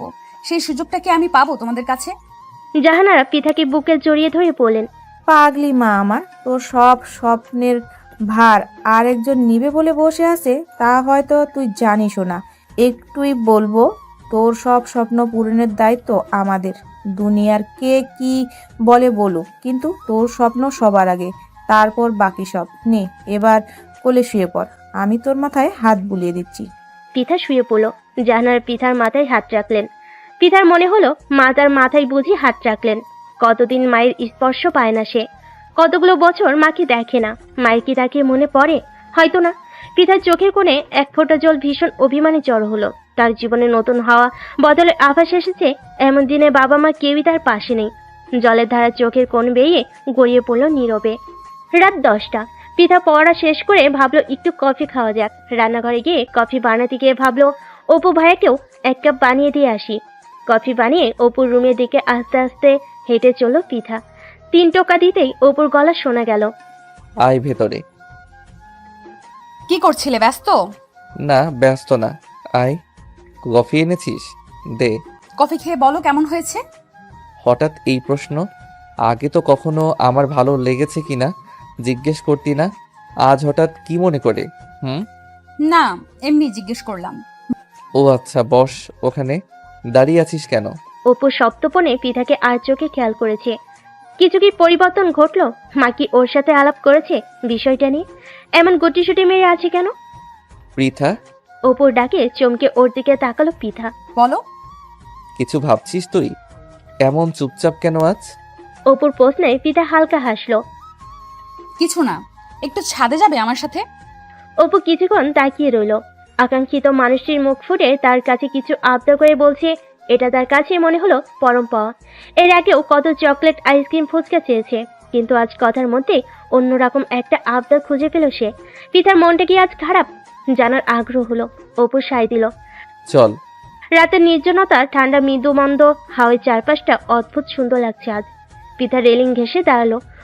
অপু একটু দূরত্বে পাশাপাশি দাঁড়ালো পিতার। শুনশান নীরবতার চারিদিকে। নীরবতা ভেঙে অপু বলল, তোর মন খারাপ? তুমি কিভাবে বুঝলে? পিতার প্রশ্নে অপু তাকালো ওর মুখের দিকে। পূর্ণিমার চাঁদ অমাবস্যায় ঢেকে আছে, বুঝবো না? আজ মায়ের কথা খুব মনে পড়ছে। মাকে অনেকদিন দেখি না। তুমি আমার মাকে দেখেছিলে? দেখেছি। আমার মা দেখতে কেমন জানো? আমার তো মায়ের চেহারাটাও মনে নেই ঠিক করে। পিতার কষ্ট ভরা কণ্ঠ শুনে অপু চমকালো। পিতার চোখে মুখে ভীষণ এক কষ্টের চাপ। কই, আগে তো কখনো ওর এই কষ্ট দেখেনি অপু। আজ কি হলো ওর? পিতার আরেকটু কাছে ঘেঁষে এলো সে। পৃথা, একটা কথা জানিস, জীবন কেন এত উপভোগ্য বলতো? বলতে পারবো না। কেন উপভোগ্য? জীবনে আমরা যদি সবই পেয়ে যেতাম আমাদের মতো করে, তাহলে জীবন খুব একঘেয়ে হয়ে যেত, বেঁচে থাকার আনন্দ ফুরিয়ে যেত। আমাদের না পাওয়াগুলো আছে বলেই আমরা বেঁচে আছি। আর কেন বাঁচি জানিস? আমাদের অবচেতন মন জানে একদিন আমরা সেসব না পাওয়াগুলো পেয়ে যাব। এই আশায় আশায় আমরা বাঁচি। আর এই জন্যই জীবন এত উপভোগ্য। আমাদের না পাওয়াগুলোই আমাদের নিজেকে চেনায়, নিজেকে জানায়, নিজেকে নিয়ে ভাবায়। খুব সুন্দর বললে তো। তুমি এত কথা জানো? তুই কি আমাকে তোর মতো গবেট ভাবিস নাকি? ইস, গবেটকে? আমি কত ভালো স্টুডেন্ট তুমি জানো না? অপু হাসলো, কিছু বললো না। মেয়েটাকে কিছুটা হালকা লাগছে এখন। আচ্ছা পৃথা, যদি বড় মা কখনো ফেরত আসে, এসে বলে তোকে তার সাথে যেতে, তুই যাবি? পৃথা তাকালো অপুর দিকে। অপুর চোখে কি যেন একটা ভয় দেখতে পেল। কিসের ভয় ওর চোখে মুখে? কি রে, বললি না? হুঁশ ফিরে আসতেই পৃথা বলল, মা আসবে না। ধর যদি আসে? যাব না, আমি কখনোই যাব না। অপু ফোঁস করে একটা নিঃশ্বাস ফেল। হঠাৎ এই প্রশ্ন কেন করলে তুমি? জানি না, বুঝতে পারছি না আজকাল আমার মনের কি হয়েছে। আমি নিজেই বুঝতে পারছি না। মনের ডাক্তার দেখাতে হবে বোধহয়। তো দেখাও ডাক্তার। যেই সেই ডাক্তারে হবে না ম্যাডাম, পার্মানেন্ট ডাক্তার লাগবে। বলে অপু রহস্যময় হাসি দিল। পৃথার কান লাল হয়ে গেল। এসব কি বলছে লোকটা? কোনো কিছুর কি ইঙ্গিত দিচ্ছে? চাচিমণি তোমাকে কিছু বলেছে? পৃথার প্রশ্নে চট করে ওর দিকে তাকালো অপু। কি বলবে? না, কিছু না। চলো, অনেক রাত হলো। এই বলে পৃথাও উল্টো ঘুরে হেঁটে যেতে নিল। পৃথা শোন। ডাক শুনে ফিরে তাকালো পৃথা। কি? আর একটু কাছে আয়। পৃথা ফরকে গেল। চাচ্ছেটা কি মানুষটা? পৃথা এগুলো অপু ওর সামনে গিয়ে ওর বাতাসে উঠতে থাকা চুলগুলোই হালকা একটা ফু দিল, দিয়ে বলল, তোর দুঃখগুলো আমাকে দিবি পৃথা? আবার সিন্ধুকে তোর দুঃখগুলো একটু একটু করে জমা করব, বিনিময়ে ফেরত দিব একটা একটা সুখের আধুলি। দিবি প্লিজ? পৃথা ফ্যালফ্যাল নয়নে চেয়ে রইল সামনে দাঁড়িয়ে থাকা পুরুষটির দিকে। তার কোকড়া চুলগুলো এলোমেলো হয়ে আসছে বাতাসে। চুলগুলো একটু ছুঁয়ে দেওয়ার তীব্র বাসনা জাগলো। মানুষ মানুষের কাছে সুখ চায়, মানুষটা কি তার দুঃখগুলো চাইছে? কেমন করে ফেরাবে সে? পৃথা আরেকটু এগিয়ে গেল সামনে। খুব সামান্য দূর তো দুজনের। মাথার উপর এক ফালি চাঁদ, তার নিচে দাঁড়ানো সৃষ্টির শ্রেষ্ঠ দুই মানব। সুখ দুঃখ বেচে কেনার হাট বসেছে সে এক টুকরো ছাদে। অনেকটা সময় বোধহয় এভাবেই পেরুলো। অপু আবার গাঢ় গলায় বলল, পৃথা, তোর দুঃখগুলো আমাকে দে, তোর স্বপ্নগুলো পূরণের ভারটুকু আমাকে দে। বলবো না পাশে থাক, শুধু বলবো তোর পাশে আমাকে রাখ। যদি পথ চলতে চলতে কোনোদিন তোর মনে হয় আমি তোর যোগ্য, সেদিন আমার হয়ে থাকিস তুই অনন্তকালের জন্য। পৃথার চোখে আনন্দে ফিনিক ফোঁটা এসে জ্বর হলো একটু একটু করে। চোখ ভর্তি পানি আর মুখে এক টুকরো হাসি দিয়ে পৃথার সামনে এগিয়ে ওপর চুলগুলো হাত দিয়ে একটু গুছিয়ে দিতে দিতে বলো, তোমার এত প্রার্থনা ফিরিয়ে দেওয়ার মতো সাহস, শক্তি, ইচ্ছা কোনোটাই প্রকৃতি আমাকে দেয়নি। বাকিটা বুঝে নিও। অপু পৃথার মাথায় হাত রাখলো। পরম যত্নে ওর মাথায় হাত বুলিয়ে দিতে দিতে বলল, বড় মা দেখতে ভীষণ সুন্দর ছিল। তোর সবটুকু সৌন্দর্য তার কাছেই পাওয়া। তুই আজীবন এমন মায়াবী থাকিস। পৃথা আলতো করে অপুর কাঁধে মাথাটা রেখে চেয়ে রইল এক ফালি চাঁদটার দিকে। আকাশে ঝুলে থাকা ওই চাঁদটা একাকী হলো। পৃথার নিজেকে আজ একটু একা মনে হলো না। পরদিন সকালে নাস্তার টেবিলে পৃথা ছাড়া বাকি সবাই বসেছে। জাহানারা বলেন, পুলিশ দেখ তো পৃথা আসছে না কেন এখনো? খালামা আপা তো পড়তাছে, বলছে পড়া শেষ হলে আইব। মেয়েটা ভার্সিটিতে ভালো একটা সাবজেক্ট পাওয়ার জন্য অনেক কষ্ট করছে দিন রাত। আসলেই মেয়েটা এত পরিশ্রম করছে, ওর কষ্টটা সার্থক যেন করে দেন আল্লাহ। এত চিন্তা করো না তোমরা, ইনশাল্লাহ ও ভালো কোথাও চান্স পেয়ে যাবে। আমি উঠি মা এখন। বলে অপু অফিসের দিকে রওনা হলো। অপু চলে যাওয়ার খানিক বাদেই পৃথা এলো নাস্তা করতে। বিয়ের প্রস্তাবের পর থেকে পৃথা সবার সামনে অপুর সামনে যেতে একটু লজ্জায় পায়। সে চুপচাপ নাস্তা খেতে লাগলো। পৃথা আম্মু, পড়াশোনা কেমন চলছে? জি চাচ্চু, ভালো চলছে আলহামদুলিল্লাহ। ঠিক আছে, মন দিয়ে পড়াশোনা করো মা। আপা আপনি সারাদিন এত পড়েন, নিজের একটু খেয়ালও রাখেন না। আসেন আজকে আপনার মাথায় একটু ঠান্ডা তেল দিয়ে দিই, আরাম পাইবো আপা। আচ্ছা খালা, দিয়ে দাও, ভালোই হবে। পড়তে পড়তে মাথাটা মাঝে মধ্যে এত গরম হয়ে যায়, অশান্তি লাগে খুব। তাই তো কইলাম আপা, আপনি নাস্তা সারেন, আমি হাতের কাজগুলো সাইরা আসতাছি। খাওয়া দাওয়া সেরে পিঠার রুমে চলে যাচ্ছিল। হঠাৎ ইচ্ছে হলো অপুর রুমে যেতে। আস্তে আস্তে অপুর রুমের দরজা খুলে ভেতর ঢুকতেই পরিচিত একটা গায়ের ঘ্রাণ পেল। ঘর জুড়ে অপুর গায়ের একটা সুন্দর সুবাস। এত সুন্দর গোছানো রুমটা, চিমচাম একটা খাট, একটা কাবার্ড, একটা স্টাডি টেবিল, দেওয়ালে সুন্দর কিছু পেন্টিং আর একটা ড্রেসিং টেবিল রাখা, পাশে কিছু ইনডোর প্ল্যান্ট, সব মিলিয়ে দারুণ সুন্দর সাজানো রুমটা। পিতা ঘুরে ঘুরে দেখতে লাগলো। অনেকবার এই রুমে এলো, একা কখনো এভাবে আসা হয়নি। রুমটা ভীষণ পছন্দ হলো। রুমটাও পছন্দের মানুষটার মতোই গোছালো আর সুন্দর। দেখতে দেখতে পিতার ভর্তি পরীক্ষা শুরু হয়ে গেল। শেষমেশ সে ঢাকার ইউনিভার্সিটিতে ফিজিক্স ডিপার্টমেন্টে চান্স পেয়ে গেল। আশরাফ সাহেব জাহানারা বেগম খুব খুশি হলেন ওর সাফল্যে। পিতা অপুকে ফোন করে জানাতে যাবে, এমন সময় দেখলো অপুর ফোন থেকে ওর ফোনে কল এসেছে। কল ধরতেই অপু বলে উঠল, কংগ্রাচুলেশন ম্যাডাম, ট্রিট দেন আমাকে এবার। আমি দিব নাকি তুমি আমাকে দিবা? দিনরাত কষ্ট করলাম আমি, আমাকে তোমার ট্রিট দেওয়া উচিত। তুই তো তোর নিজের পায়ে কুড়াল মারছিস রে। এত টাকা খরচ করে আমি ফকির হয়ে গেলে কষ্ট কিন্তু তোরও হবে। কথার মানে বুঝে নিতে পিতা একটু লজ্জা পেল। অপু বুঝতে পেরে পেল। সন্ধ্যায় রেডি হয়ে থাকিস, তোকে নিয়ে একটা সুন্দর জায়গায় যাব। কোথায়? গেলেই দেখবি। এখন ফোন রাখছি। আচ্ছা। তার মনে 100 প্রজাপতি ডানা মেলল। ভাবতে লাগলো আজকের দিনটা এত সুন্দর কেন। পিতা ওর সবচেয়ে প্রিয় ল্যাভেন্ডার কালার জামদানিটা বের করলো। এই জামদানিটা ওর অনেক পছন্দ হওয়া সত্ত্বেও কোনো উপলক্ষ সেভাবে না পাওয়াই পরা হয়নি। আজ সাদা ব্লাউজের সাথে জামদানিটা পরবে ঠিক করলো। খুবই হালকা সাজবে সে। চোখে কাজল, ঠোঁটে লিপস্টিক আর হালকা লুজ পাউডার। শাড়ির সাথে ম্যাচিং হিজাবটা পরে নিল। হাতে কিছু চুড়ি, ব্যাস সাজ কমপ্লিট। অপু বাসে ফিরেছে 1 ঘন্টা আগে। সেও নিশ্চয়ই রেডি হয়ে গিয়েছে এতক্ষণে। পিতা আয়নার সামনে নিজেকে আরেকবার একটু দেখে নিতেই ফোনে টুংটাং মেসেজ। অপু লিখেছে, আমি নিচে আছি, অপেক্ষা করছি। পিতা তাড়াতাড়ি জুতাটা পরে রুম থেকে বের হলো। বেরোনোর সাথে সাথে সামনে পড়লো ফুলি। ওকে দেখেই চোখ কপালে তুলে ফেললো সে। আপা, আপনাকে তো খুবই সুন্দর লাগতাছে। মাশাল্লাহ মাশাল্লাহ, আপনি এত সুন্দর কেন আপা? তোমার দেখার চোখ সুন্দর, তাই তোমার চোখে আমাকেও সুন্দর লাগছে। চাচিমণি কোথায় দেখেছো? খালাম্মা তো রুমে। আচ্ছা, চাচিমণিকে তুমি একটু বলে দিও আমি অপু ভাইয়ার সাথে একটু বেরোচ্ছি, জলদি ফিরে আসবো। আচ্ছা, আমি বলে দেবো নে, আপনি যান। ঠিক আছে। বলে পিঠা বের হয়ে গেল। গেটের বাইরে বেরোতেই দেখলো অপু দাঁড়িয়ে আছে। সাদা শুভ্র পাঞ্জাবিতে অপুকে কি দারুণ মানিয়েছে। অপু উল্টো দিকে মুখ করে দাঁড়িয়েছিল। পিঠা ওর পিছনে গিয়ে খুক খুক করে একটু কাশলো। অপু চমকে পিছনে তাকালো। অপুকে চমকে দিয়ে পিঠা খিলখিল করে হাসতে লাগলো। আচ্ছা, আমাকে এখানে দাঁড় করিয়ে রেখে তোর খুব হাসি পাচ্ছে। বাহ বাহ, এত আটা ময়দা মাখতে কে বলেছে তোকে? পেতনি একটা। অপুর কথায় পিঠার হাসি বন্ধ হয়ে গেল। বলে কি লোকটা, এত সুন্দর করে সাজলাম আর বলে কিনা পেতনি লাগছে। ঠোঁট উল্টিয়ে পিঠা বলল, আমাকে না খেপালে কি তোমার শান্তি লাগে না? একটু প্রশংসাও তো করতে পারো নাকি? তোর প্রশংসা করতে গেলে আমাকে যে সন্ন্যাসী হয়ে যেতে হবে। বলে পিঠার একটু কাছে এগিয়ে এলো অপু। গাঢ় গলায় বলল, এই রূপ নিয়ে আমার সামনে আসিস না তুই, বুঝেছিস? আমি নিজেকে আর কতবার বোঝাবো বল? আমাকে শান্তশিষ্ট থাকতে দে, অবাধ্য করিস না প্লিজ। বলতে বলতে পিঠার হাত ধরে টেনের সামনে এনে বলল, চল, এবার দেরি হয়ে যাচ্ছে। অপুর কর্মকাণ্ডে পিঠার কান গাল সব লাল হয়ে গেল। কি লজ্জা, কি লজ্জা, মাটিতে মিশে যেতে মন চাচ্ছে। লজ্জায় নুয়ে রিক্সায় উঠে বসলো। কোথায় যাচ্ছি আমরা বললে না তো? খুব সুন্দর একটা জায়গায়, গেলেই দেখতে পাবি। পিঠা আর কিছু জিজ্ঞেস করলো না। অপুর শরীর থেকে কি সুন্দর একটা ঘ্রাণ এসে নাকে লাগছে তার। এত সুন্দর ঘ্রাণ নিতে নিতে সে কোথাও যেন হারিয়ে যাচ্ছিল।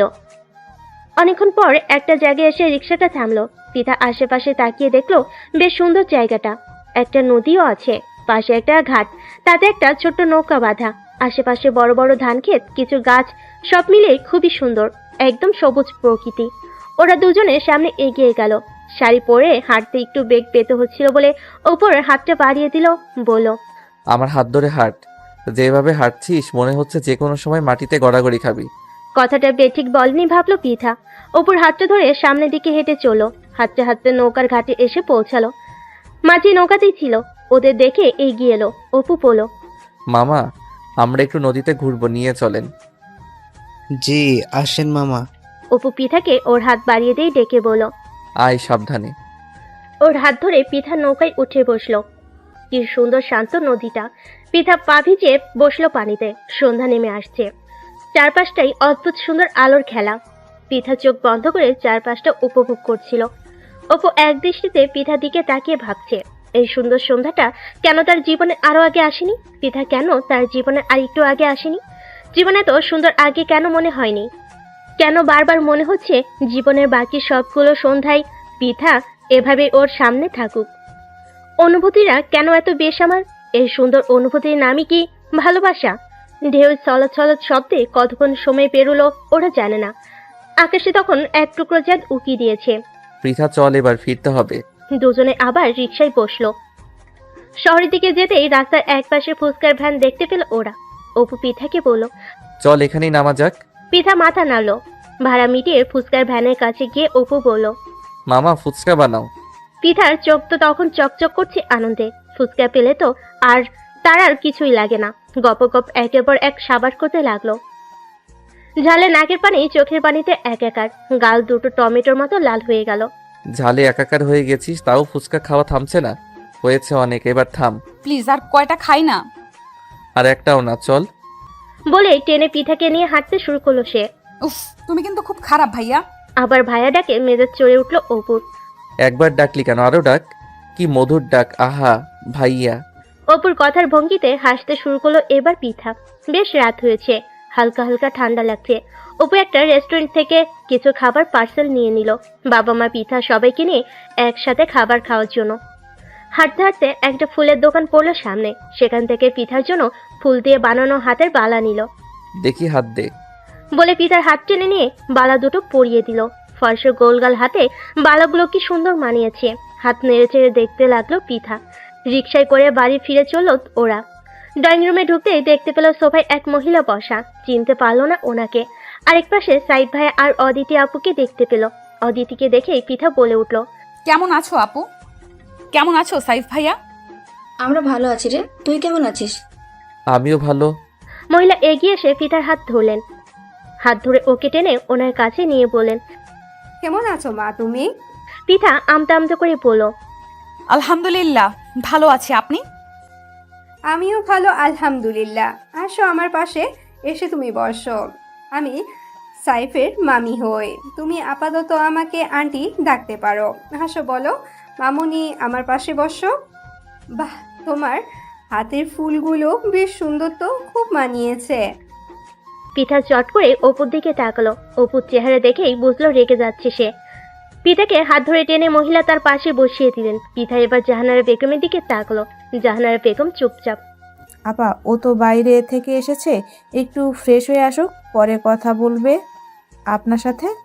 হ্যাঁ, সে ঠিক আছে আপা, অল্প একটু বসুক আমার পাশে। মাশাআল্লাহ, এত মিষ্টি একটা মেয়ে। তুমি ঢাকা ইউনিভার্সিটিতে চান্স পেয়েছো শুনলাম, খুব খুশি হয়েছি মা। পৃথা হালকা হাসলো, কিছু বলল না। অপু অদিতিকে ইশারায় ডাকলো। অদিতি চোখে চোখে বলল, আসছি একটু পর। এবার মায়ের দিকে তাকালো। মা ছেলের চোখের দিকে তাকিয়ে বুঝলেন ছেলে বলতে চাইছে এই মহিলা এখানে কেন। তিনি ইশারায় ছেলেকে চুপ থাকতে বললেন। অপুর ধৈর্যে কুলালো না। পৃথা এদিকে আই, একটু প্যাকেটগুলো গুছিয়ে রাখতে হবে। বলে ডাকলো পৃথাকে। আন্টি আপনারা নাস্তা করেন, আমি একটু আসছি। বলে উঠে গেল সে। রান্নাঘরের দিকে এগুতেই অপু পৃথার হাত ধরে টেনে রান্নাঘরে নিয়ে গেল। একদম ওই মহিলার কাছাকাছি যাবি না তুই, বুঝেছিস? অপুর ফুঁসে ওঠা দেখে পৃথা অবাক হয়ে গেল। কেন, কি হয়েছে বলবে তো? কি হয়েছে তোর জেনে কাজ নেই। বলেছি ওই মহিলার ধারে কাছে যাবি না। তার মানে যাবি না?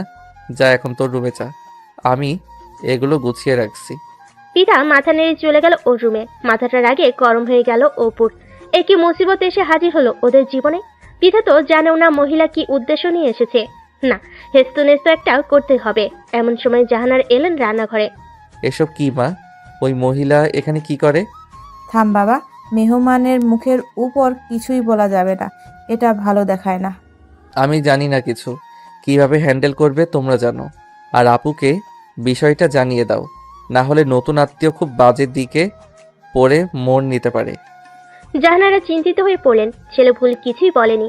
আপাতত অপুকে বুঝিয়ে রুমে পাঠিয়ে দিলেন। আবার ড্রয়িং রুমে চলে এলেন তিনি। আপা, পৃথা কোথায় গেল? ওর সামনে না হয় ব্যাপারটা খুলে বলতাম। আসলে আপা হয়েছে কি, ও অপুর বাবা ব্যবসার কাজে ঢাকার বাইরে আছেন তো কিছুদিন ধরে ব্যস্ত। আমি ওনার সাথে আলাপের সুযোগ পাইনি। কিন্তু আপা, পৃথা এখনো ছোট, আমরা ওকে এখনই বিয়ে দিব না, তাই আপনাকে আমরা কথা দিতে পারছি না। আরে আপা, সমস্যা নেই, এখনই বিয়ে দিতে হবে এমন তো কথা নেই। রাইদো এবছর দেশে আসবে না, ওকে পৃথার কথা বলায় ও বলেছে 1 বছর পর পৃথাকে এসে ও দেখে আলাপ করতে চায়। ভেবে চিনতে না হয় সিদ্ধান্ত নিন আপনারা, সমস্যা নেই। আজ আসি আমি। জাহানারাকে কিছু বলতে না দিয়েই মহিলা উঠে পড়লেন। অদিতি আজ এ বাসে থাকবে, তাই অদিতি গেল না। সাইডকে নিয়ে তিনি চলে গেলেন। আড়াল থেকে সবই শুনল অপু। শুনে ওর মেজাজ সপ্তমে চড়ে গেল। এ কেমন কথা? বিয়ের আগে ওর বউটাকে নিয়ে মানুষ টানাটানি শুরু করে দিয়েছে। কি করবে সে এই মেয়েটাকে নিয়ে? উফ! সাইফের মামি চলে যাওয়ার পর জাহানারা অদিতিকে তার রুমে নিয়ে এলেন। কি হয়েছে মা? তোমাকে খুব চিন্তিত দেখাচ্ছে, কি হয়েছে? অদিতি, আমি আর তোর বাবা একটা ব্যাপার কয়েকদিন ধরে ভেবে চিন্তে ঠিক করেছি। আমার আর তোর বাবার ইচ্ছা পৃথাকে আমার অপুর বউ করে আমাদের কাছেই রেখে দিব। তোকে বলবো বলবো করেও বলা হয়নি। এটা তো খুবই ভালো খবর মা। পৃথার চেয়ে বেস্ট আর কেউই হতে পারে না। ছোটবেলা থেকে ওকে ছাড়া আমরা কেউই কখনো থাকিনি। ওকে দূরে পাঠাতে কারো মনে সায় দেবে না। কিন্তু মা, সাইফের মামিকে এখন কিভাবে যে বোঝায়? মহিলা এত নাচরবান্দা। আমি ওই বাড়ি যাওয়ার পর থেকে বারবার পৃথার কথা বলছেন। আর তুমি তো জানো, সাইফের বাবা মা বেঁচে না থাকায় ওর মামা মামিরা ওর লাইফে অনেক গুরুত্বপূর্ণ সবসময়। তাই তো চিন্তা করছি রে মা, নতুন আত্মীয় যেহেতু ব্যাপারটা এখন খুব কঠিন লাগছে। আচ্ছা, তুমি টেনশন করো না মা, আমি কোনোভাবে বুঝিয়ে নেবো ওনাকে, সব ঠিক হয়ে যাবে। পৃথা আর অপু কি রাজি বিয়েতে? হ্যাঁ, দুজনেই মনে হলো রাজি। আর দুজনের বন্ডিংও কত ভালো দেখছিস। পৃথার বয়স কম হলেও পরিস্থিতি খুব ভালো বোঝে। আশা করি ওদের বোঝাপড়াতে সমস্যা হবে না। হ্যাঁ মা, এটা ঠিকই বলেছ। তোর কি অবস্থা মা? নতুন সংসারে সব ভালো আছে তো? হ্যাঁ মা, আলহামদুলিল্লাহ আমি ভালো আছি। তোমরা দোয়া করো। দোয়া সবসময় করি মা। জাহানারা অদিতির মাথায় হাত বুলিয়ে দিলেন। পৃথার ভার্সিটিতে আজ প্রথম দিন। অপুকে ভার্সিটিতে নিয়ে যাচ্ছে। ড্রাইভিং সিটে বসে পৃথার দিকে তাকালো সে। সাদা সালোয়ার কামিজে শুভ্র পরীর মতো সুন্দর লাগছে পৃথাকে। গাড়ির কাজ ভেদ করে চৈত্রের বাহিরে রোদটা ওর গাল ছুঁয়ে যাচ্ছে। রোদটাকেই হিংসে হতে লাগলো অপুর। রোদের মতো সেও যদি পারতো পৃথার গালটা তার হাতে একটু ছুঁয়ে দিতে। আজ আব্বু আম্মুকে খুব মনে পড়ছে জানো। স্কুল কলেজ সব পার করে ফেললাম, কখনো আব্বু আম্মুর সাথে স্কুলে যাওয়ার ভাগ্য হলো না আমার। এখন ভার্সিটির জীবন শুরু, অথচ দেখো তারা কেউ আমার পাশে নেই। পৃথার কষ্টমাখা কথাগুলো শুনে অপুর ভেতরটা তোলপাড় করে উঠল। তার কাছে যদি সত্যি কোনো ম্যাজিক থাকতো, সে ম্যাজিক দিয়ে পৃথার সব কষ্ট সে মুছে দিত। ভালোবাসার মানুষকে কষ্ট পেতে দেখার এত যন্ত্রণা কেন?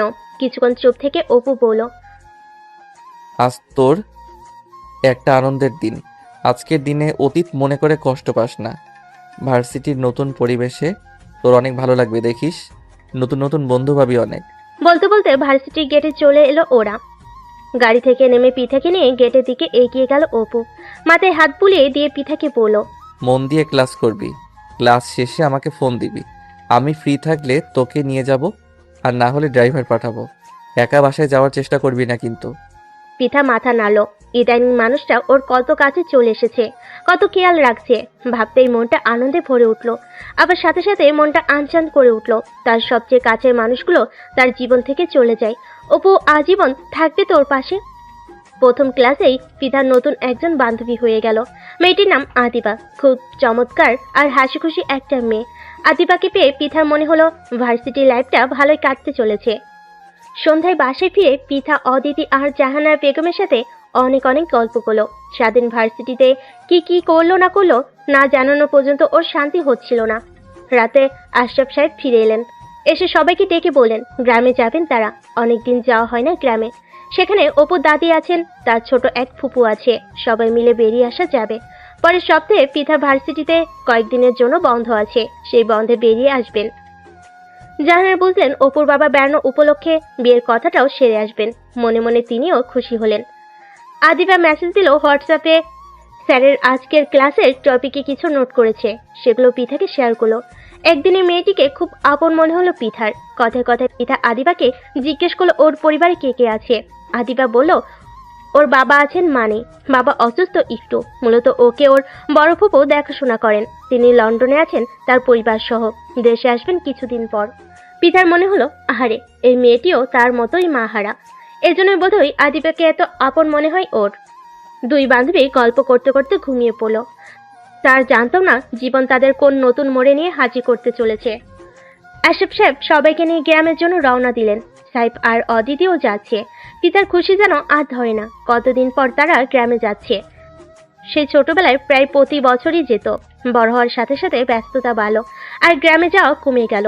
পিতার জীবনের সবচেয়ে রঙিন দিনগুলো কেটেছে গ্রামে। শহরের বিষাক্ত বাতাস মুক্ত তাদের একখানি ছোট্ট সুন্দর গ্রামের সবুজ প্রকৃতি, ফসলের মাঠে তাদের দুরন্ত শৈশব বারবার মনের মধ্যে উকি দিচ্ছিল। পিতার মনে পড়ল একবার ছোটবেলায়, তখন তার বয়স 6 কিংবা 7 হয়তো। সে আর অদিতি আপু মিলে গাছে চড়েছিল। অদিতি পরে নেমে যেতে পারলেও পিঠা নামতে পারছিল না। সে কি কান্না তার! কেউ আমাকে বাঁচাও প্লিজ। বলে তার স্বরে একটানা চিৎকার করেই যাচ্ছিল।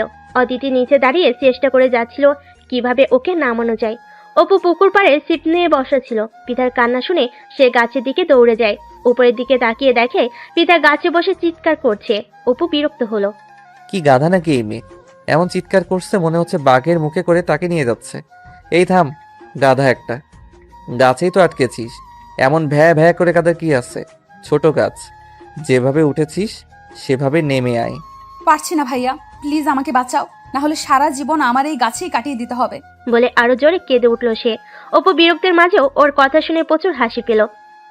বলে কি গাধাটা গাছে নাকি আজীবন কাটাবে? কি অদ্ভুত চিন্তাধারা! চিৎকার থামা, তুই কোনো সিনেমার নায়িকা না, বুঝেছিস? তোকে বাঁচাতে কোনো নায়ক ছুটে আসবে না। গাছে উঠেছিস কেন? পাকামি করে উঠেছিস যখন গাছেই থাক, ছাগল। অপু এমন করছিস কেন ওর সাথে? চল ওকে ধরে নামিয়ে আনি। কতক্ষণ ধরে কাঁদছে মেয়েটা? সব জায়গায় ওর পাকনামি না করলে চলে না কেন বলতো? বলে চোখে মুখে বিরক্তি নিয়ে অপু গাছে উঠে পড়ল। সাবধানে নামিয়ে আনলো পিঠাকে। তাও পিঠা কাঁদছিল। আবার কাঁদছিস কেন? এবার চর খাবি কিন্তু, ছিচকাদুনে মেয়ে একটা। অপুর বকুনিতে পিঠা কান্না থামিয়ে বলল, আমি ভেবেছিলাম আমার সারা জীবন বুঝি গাছেই কাটিয়ে দিতে হবে, খুব ভয় পেয়েছিলাম। নিজের অবুঝ বেলার অবুঝ ভাবনাগুলো মনে পড়তেই পিঠার ভীষণ হাসি পেল।